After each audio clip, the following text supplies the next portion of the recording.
¿Cómo están? Una vez más por acá junto a ustedes en 24 cuadros por segundo, acá en Quinta Visión, saludándoles a todos ustedes, saludando a Manuel Escobar Sor, que está por ahí. ¿Cómo está Manuel?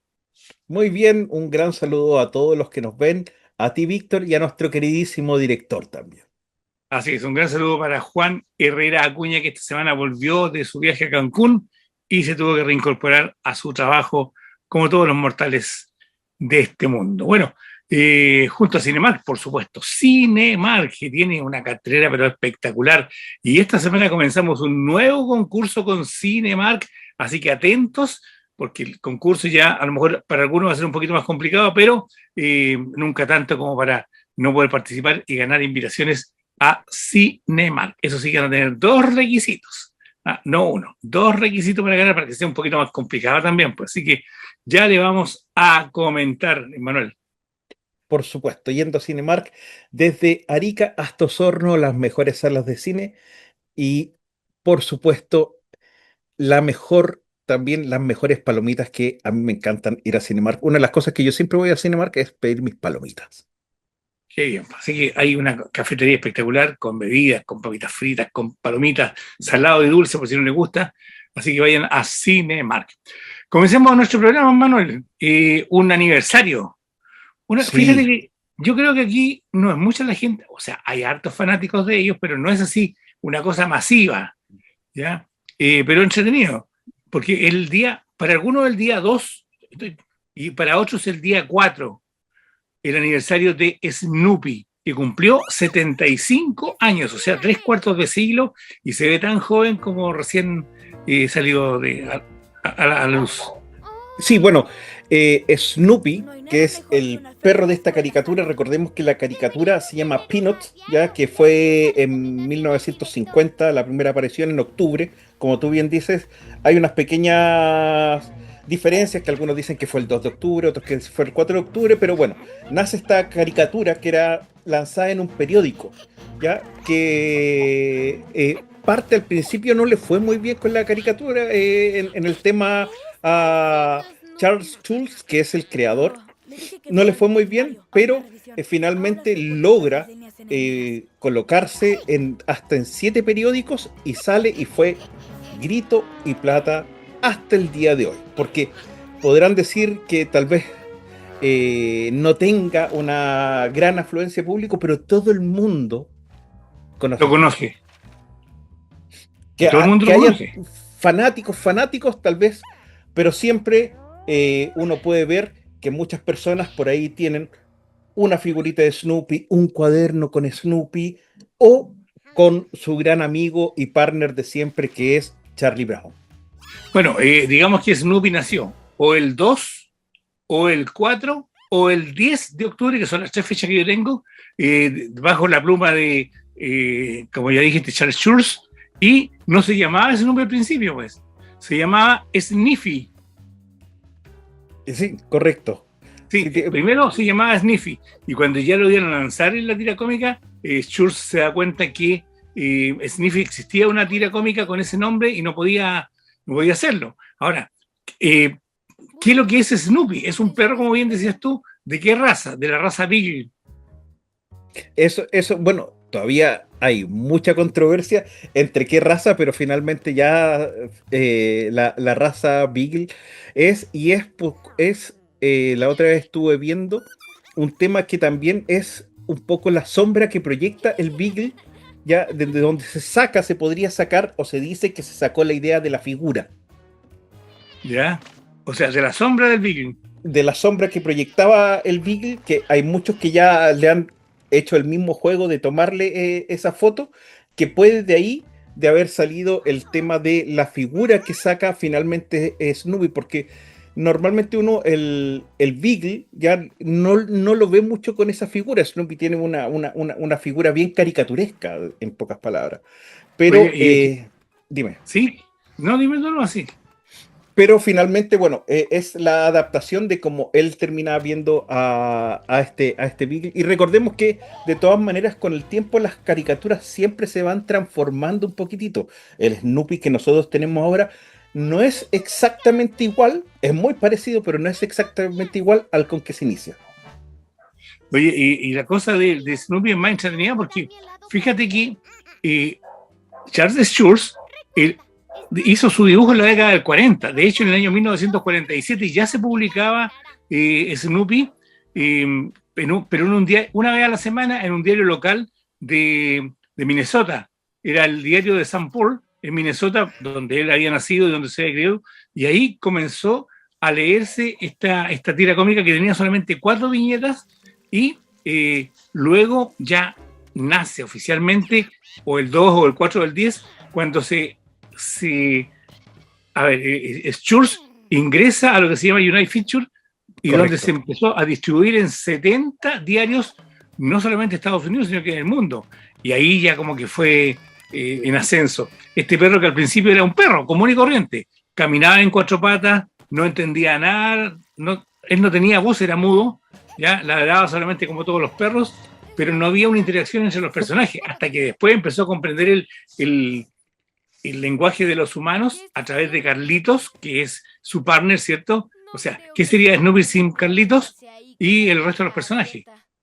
Bueno, hay todo un tema ahí de que una de las grandes cosas y que conecta bastante ya con los más chicos, ya es que tiene una característica esta caricatura, que normalmente ya no hay voces adultas. Ya todas las voces adultas son distorsionadas, la típica voz de la maestra que uno jugaba mucho a hacerla, ya que es que se escuchaba esa cosa así, ya, y te salió bien, ¿eh?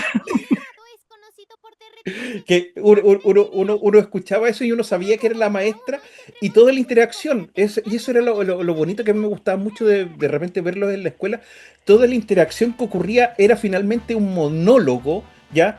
Del alumno, de cualquiera de los personajes que hablaba con la maestra, a la maestra no se le entendía, pero uno comprendía todo el contexto de lo que estaba pasando, de lo que le estaba preguntando y todo eso, que es un tema muy, pero muy creativo. Estamos hablando ya del tema de que cuando ya empezó la caricatura en televisión y todo eso, y en cine. Fíjate también, que esos personajes así que se escucha solamente la voz, ¿ya? Podríamos decir que un personaje omnipresente da buen resultado. Mira, imagínate, bueno, aquí está la profesora de Carlitos, ¿cierto? Pero imagínate a la mamá de Borovich de Big Bang Theory. Nunca se vio, sí, pero todos la conocimos. Sí, correcto, se escuchaba ese grito, esa voz característica de ella y de todas maneras era sumamente presente porque la interacción la hacía presente. Ellos hablaban de ella y simplemente para estar presente muchas veces el grito que se escuchaba se suponía que venía de alguna pieza alejada. Así es.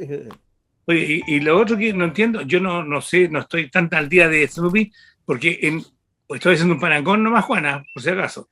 En la mamá de Howard, alguna vez se trató de ver, pero era solamente una silueta que se ve un vestido azul. ¿Qué pasa? No sé si pasó lo mismo con Snoopy, con la profesora de Carlito. Realmente no tengo recuerdo, no podría decir que directamente sí o no se viera la profesora.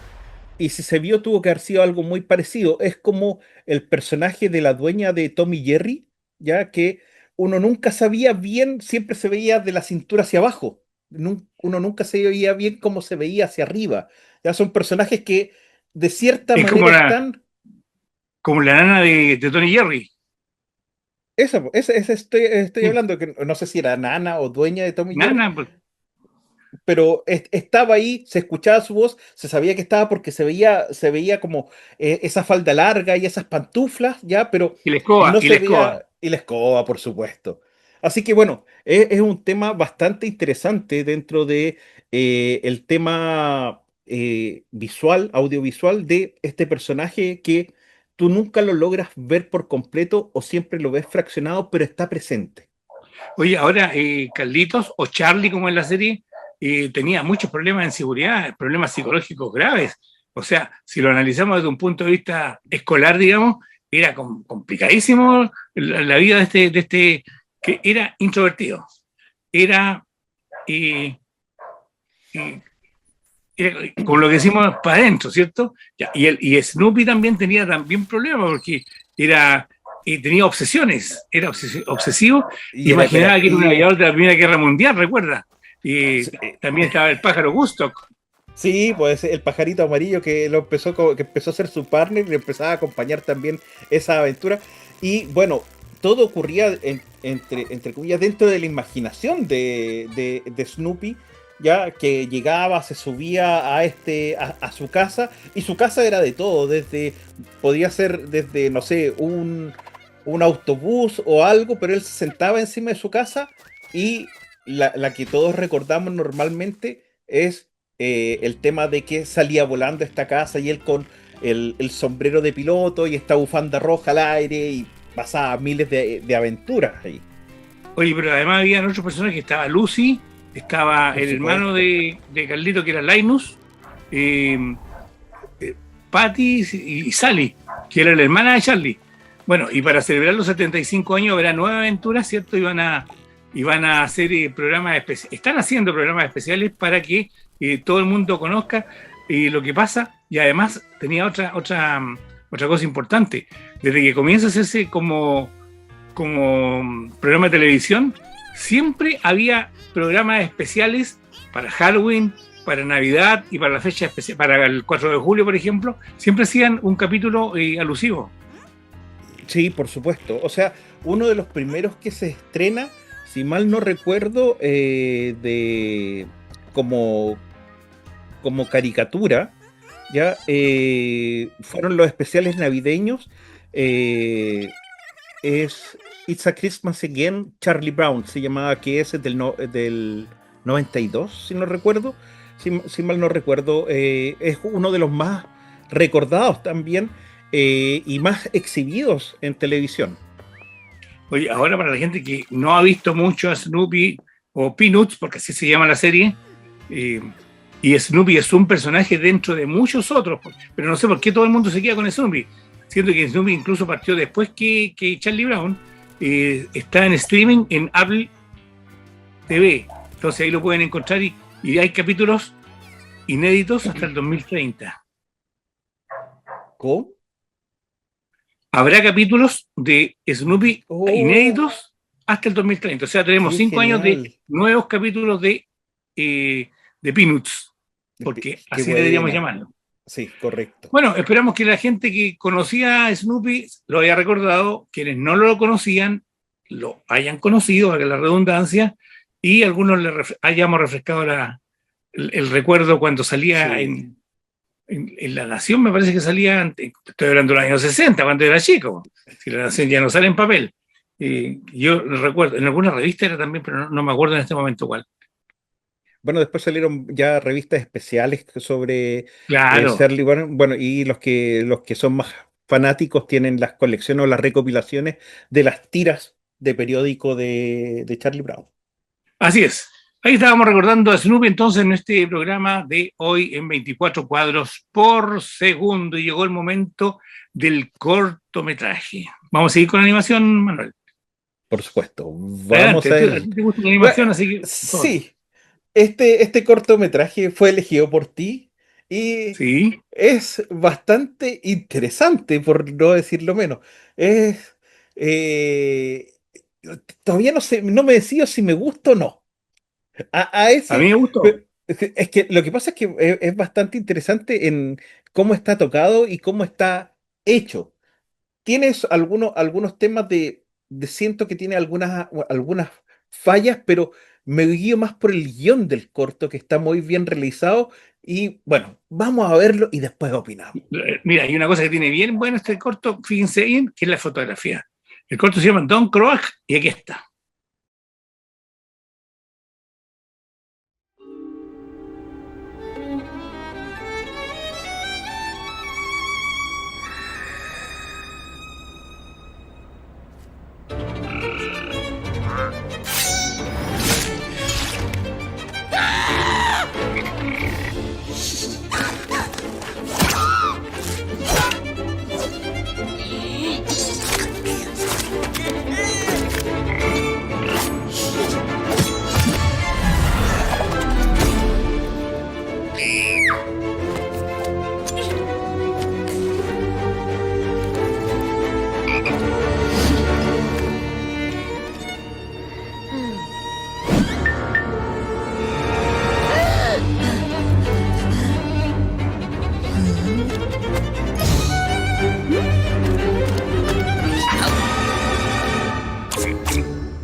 Ahí estábamos con Tom Cruise, que hace alusión a no croar, digamos, de las ranas o los sapos.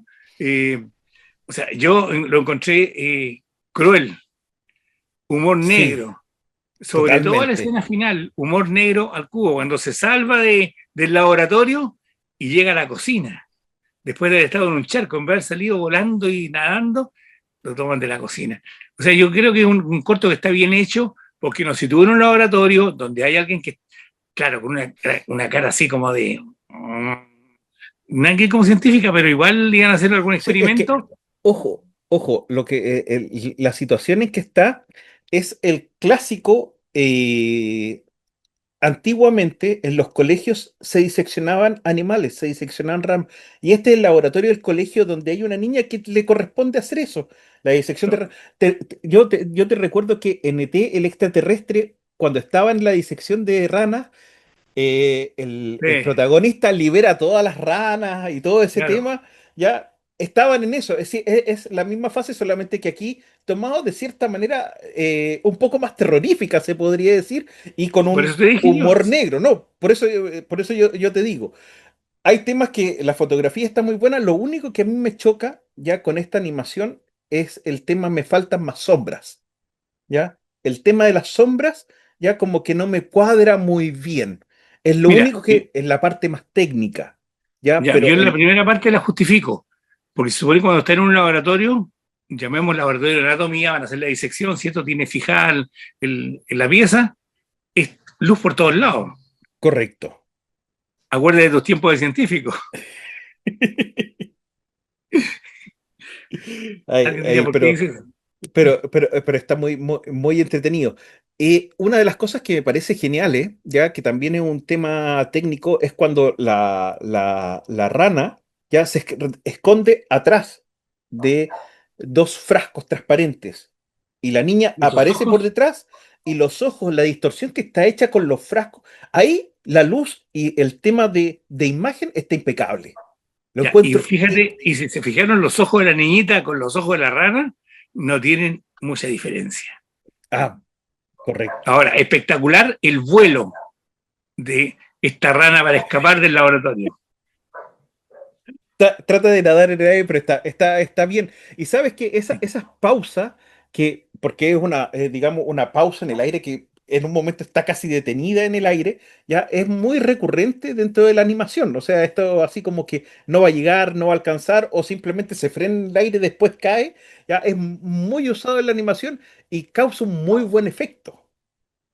Y cuando logra salvarse esta pobre ranita, la toman de la cocina y después ve lo que le va a pasar porque a alguien se le ocurrió pedir feletito de rana. Correcto. Así, Lamentable. Ahí está el cortometraje esta semana. Esperamos que le haya gustado. A mí personalmente me gustó mucho. A Manuel más o menos digo, pero bueno, le vamos a buscar sombra para que le guste entero. ¿Con qué seguimos? Ah, un grande del cine. Mira, primero antes de hablar de él, eh, no creo que tú lo hayas visto, pero si hay gente mayor va a recordar lo que le voy a contar. Cuando antiguamente íbamos al cine, vamos a ponerlo al revés, cuando ahora vamos al cine y llegamos a Cinemark, por ejemplo, vemos que hay una serie de carteleras, algunos banners que son de un material especial como cuero, ¿cierto? Que un plástico, un material, no sé, voy a decirle como una goma, y estampado espectacularmente. Es el mismo afiche chico, pero en grande, puede medir 2 metros, 3 metros fácilmente. En el suelo vemos una cantidad de publicidad de la película, el afiche pegado en el suelo, eh, increíble, se ve todo espectacular. Pero antiguamente cuando íbamos a los teatros o cines, nos encontrábamos con una tela, ¿ya? De arpillera de 5 metros o más, con un afiche pintado con brocha gorda.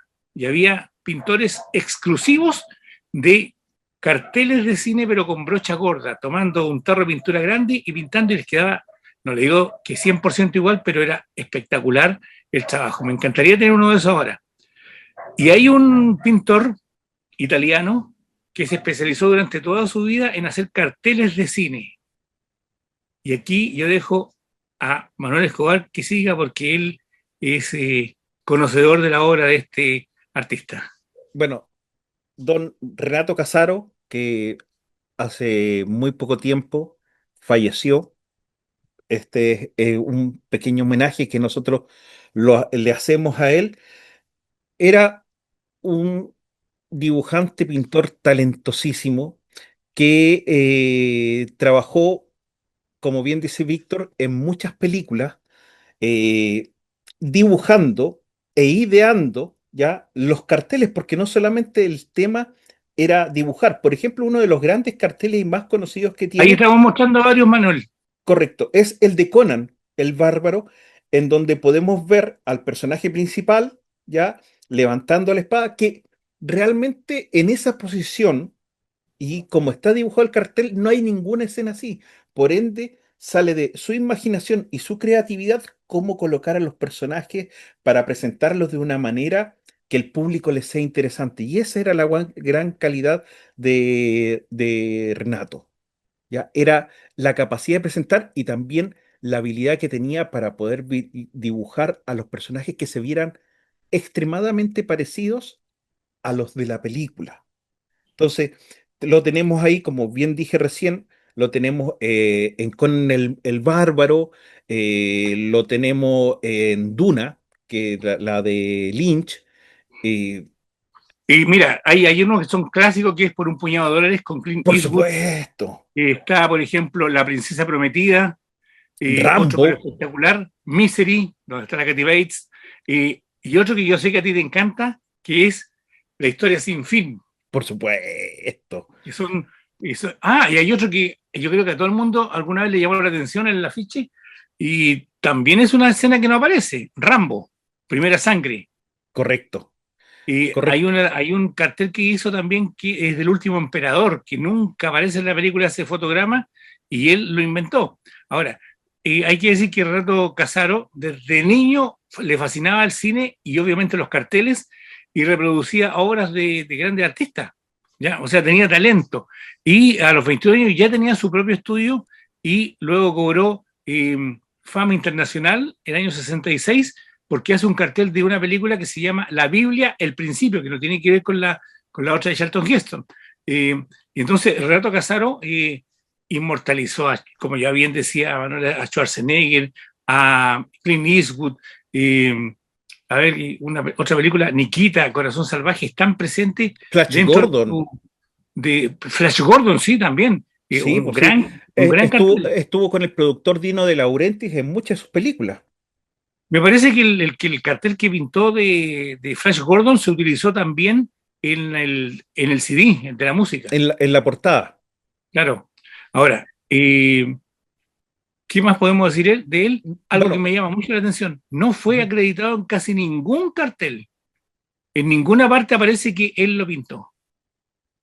o sea, se conocía que él hacía se sabía que él hacía Los los carteles. carteles, pero no, es que nunca uno veía en este tema, veía como la firma de autor no se ocupaba para los carteles de cine, no se ocupaba como una firma de autor porque se supone que todas las imágenes referidas a la película pertenecen directamente al estudio y también los personajes. Entonces, por eso de repente también no había una acreditación como tal. Yo creo que tuvo que haberla, porque es un artista, ¿ya? Y tuvo que haberse presentado, pero en ese tiempo no era considerado. Lo otro, que uno, el último, ¿Sí? dime, no, y quería decir que No, él, dime no, sí. los últimos trabajos que hizo fueron para Tarantino ¿cómo es que se llama esta película? Eras una vez en Eres una vez Hollywood, en Hollywood. ¿ya? Eres una vez en Hollywood. Porque ahí él no dibuja los carteles para la película, sino que lo hace como es una película que está basada en tiempo atrás, ¿ya? Lo que él se dedica a hacer es que hace los carteles de las películas ficticias que representaba que digamos, el actor que representaba a Leonardo Que aparecían DiCaprio es aparecía. como el cine dentro del cine. El Correcto, cine dentro del correcto. cine. Ahora, lo que te iba a decir yo, Manuel, es que yo nunca conocí al pintor, por supuesto, me hubiera gustado, el que hacía los carteles del Cinerama en Santiago, que era Uh, la gente que conoció el Teatro Santa Lucía debe recordar que el frontis debe haber tenido fácil 10 metros y lo Era cubría casi increíble. entero. Mira, ahí estamos mostrando algunos afiches. Superman, por ejemplo, la batalla decisiva me impactó porque tú veías que venía el tanque encima y lo pintó un pintor de brocha gorda que se dedicaba a eso. Entonces, y eso pasaba en todos los teatros de Chile, además que era exclusivo para cada cine. O sea, si había un cartel, por decirte algo, de Superman, tenía que hacer uno para cada cine, porque no era como ahora que en una máquina se reproduce y el mismo cartel en todo Chile, no. En uno podría tener la mano más larga, más corta, los dedos más juntos, más abiertos, la capa más volando, en otro se le olvidaba poner la capa, y no es chiste porque de repente le pasaba no con Superman, pero con otros personajes que no ponían un detalle de la película, que era importante poner en el cartel. Así que, Bueno, bueno. eso era hacerlo de manera manual y todo eso, todo lo que implicaba eso. Bueno, y le recomiendo a la gente que ingrese a YouTube y ponga pintores de carteles de cine. Y hay una historia entretenida porque hay un video con el último pintor de carteles de cine de Grecia, encontré uno de Indonesia, encontré de muchas partes, así que se los recomiendo. Y tenemos concurso, Manuel. Uy. Tenemos concurso. ¿Quieren ir a Cinemark? Claro, a ver la película que deseen, que no tenga restricción. El concurso es sumamente fácil. Y ya van a saber por qué vamos a preguntar esto. Ustedes nos van a tener que decir en qué película Alfred Hitchcock dirigió a Cary Grant. Famosísima película. ¿En qué película Alfred Hitchcock dirigió a Cary Grant? Sí. Fácil. Es fácil, ¿Ya? es fácil. Y esa es la primera parte del concurso. Y la segunda parte es que nos hayan pinchado en YouTube o en Instagram y estén suscritos. Ahí están los dos requisitos. El primero es que estén suscritos a nuestros canales de difusión, y el segundo es en qué película Alfred Hitchcock dirigió a Cary Grant. Facilísimo. Manuel, nos queda poco tiempo. Vamos a tener que hacer un programa de mayor duración. Vamos rápidamente con el clásico para que sepan por qué hicimos lo de Hitchcock. Bueno, sí. Hicimos lo de Hitchcock específicamente porque íbamos a presentar hoy día el clásico de Psicosis. Gran película. Sí, por supuesto. Bueno, ya dijimos, director Alfred Hitchcock, el protagonista Anthony Perkins, que me saco el sombrero porque yo creo que él colocó una cuota para los personajes psicóticos, o sea, colocó una vara muy alta para los personajes psicóticos dentro del cine. Solo superado. Mira, yo creo que es una gran historia, partiendo aquí una gran historia, gran historia. Sí. Un reparto espectacular. Ya tú dijiste Anthony Perkins, Janet Leigh, John Gavin, Vera Miles, por ejemplo, los que recuerdo ahora, y una historia que es verosímil, de un trabajo, un robo de plata, y una carretera, y vamos a pasar la noche aquí para que no nos pase nada, y cuando va Marion Klein, se había robado el dinero, cierto que era secretaria, la forma en que se hace desaparecer el cuerpo y el auto. O sea, por eso digo que es un gran guión. Y Anthony Perkins sí, de todas maneras, Manuel. Sí, pero otra cosa que yo quiero resaltar de esta película que es muy importante, ¿ya? Es la banda sonora. La banda sonora, yo creo que el tema, hasta el día de hoy, uno reconoce ese tema. Ahí el gran Bernard Herrmann, ya que no solamente participó, ganador del Oscar, no solamente participó en esta película, también hizo la música de, por ejemplo, de Taxi Driver, de Cabo de Miedo, ya que la misma película en la original, ya, y en la remasterizada se ocupa, ya un poco modificada entre ambas la banda sonora, pero sigue siendo la misma. Eh, la banda sonora de la película es una cosa que a ti te envuelve, te angustia, interactúa demasiado bien con la película. Otra cosa interesante de Psicosis es que no hay ninguna herida que se pueda ver, pero todos pensamos que hay muchas heridas, porque sí. Uno la tiene como una película sangrienta, pero no se ve sí. A lo más se ve cuando va la sangre en la ducha. Pero cuando corre con el agua, pero tú no sabes de dónde salió esa sangre. Correcto. Nunca. Además que la escena de la ducha cuando Marion Crane se cuelga de la cortina y empieza a caer por cada uno de los soportes. Oye, increíble. Y con esta dualidad de personalidad que tenía el personaje, increíble. O sea, una gran película. Es una gran película que es imperdible, y esa es la película clásica que recomendamos esta semana en nuestro programa. Y estamos en la hora, Manuel, y no vamos a poder alcanzar a hablar de Trump, que es tu película, pero la próxima semana... Mira, te propongo que la próxima semana hablemos de todas las Tron. Partamos con eso. Bueno. Claro, porque la Tron 1, que por ahí la tengo, la versión edición especial, buenísima, pero para mí la 1, solamente. Vamos a ver cómo sale la el bloque. Ya, porque la 2, de cierta manera, obviamente nos dejó que desear, pero tenía su... Es que la 1, Manuel, era en un flipper, que le llaman ahora, eufemísticamente los pinball. No, en mi época eran los flippers. Entonces, imagínate, yo que pasaba en los flippers y viendo todo esto correr adentro con mi hermano alucinado. Pero bueno, nos vamos. Recuerden el concurso con Cinemark. ¿En qué película Alfred Hitchcock dirigió a Cary Grant? Y también se tienen que suscribir a nuestras redes sociales. Manuel, nos vamos. Ok, chao. Que les vaya muy bien. Hasta la próxima.